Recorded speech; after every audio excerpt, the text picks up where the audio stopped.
నమ్మకముతో తన చేతిలో ఉన్న దుడ్డుకారుని ఎటువైపు చూపించాడు చెప్పండి?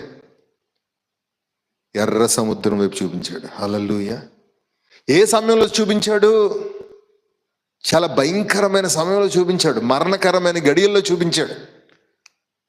ఇంకా కొద్ది క్షణాలుంటే అందరి తలలు తీసేయడమే. అలాంటి గడియల్లో చూపించాడు. అంటే అపనమ్మకం అన్న రాయను తొలగించాడు కాబట్టి దేవుడు అనుగ్రహించి గొప్ప మహిమను చూశాడు. అందరూ స్తుతిపాట పాడేలా చేశాడు. హల్లెలూయా.